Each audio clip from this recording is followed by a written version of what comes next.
로마서 제8장 모든 피조물이 구원을 고대하다.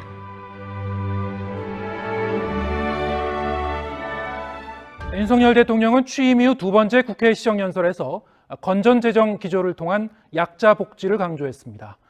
민주당의 보이콧 속에 통상 정치권에서 많이 언급하던 협치 대신 협력을 키워드로 부각했습니다. 박석영 기자가 보도합니다.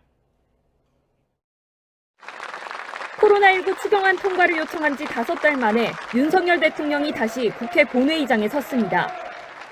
하늘색 넥타이를 맸던 지난번과 달리 가죽빛 넥타이 차림으로 내년 예산안을 설명하는 시정연설에 나선 겁니다. 19분 가까이 이어진 연설.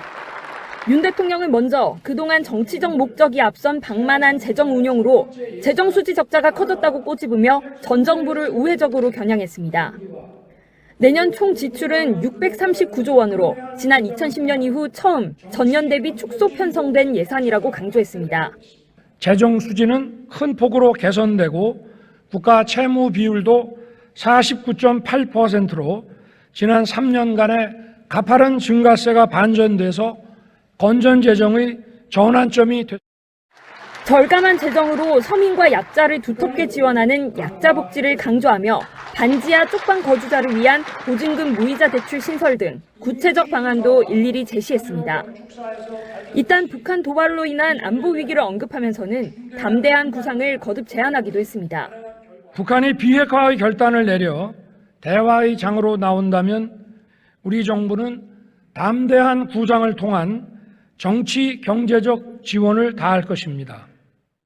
그러면서 이러한 경제 안보의 엄중한 상황을 극복하기 위해선 결국 국회의 협조와 협력이 필요하다고 강조했습니다. 국회에서 법정 기한 내 예산안을 확정해서 어려운 민생에 숨통을 틔워주시고 미래 성장을 뒷받침해 주시기를 기대합니다.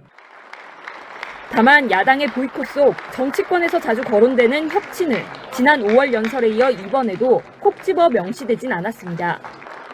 여야정이 함께 노력한다는 의미보다 야당의 협조 요구에 더욱 방점을 찍은 것 아니냐는 해석도 나왔는데 대통령실 관계자는 의도적이라고 생각하는 것은 의아하다며 협력의 정치가 곧 협치라고 해명했습니다.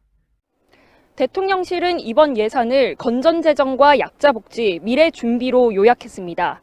특히 글로벌 복합위기 상황에서 대통령이 직접 시정연설을 한 건 국제 신인도를 견고하게 하기 위한 목적도 있다고 설명했습니다. YTN 박석영입니다. 우리가 알거니와 하나님을 사랑하는 자, 곧 그의 뜻대로 부르심을 입은 자들에게는 모든 것이 합력하여 선을 이루느니라.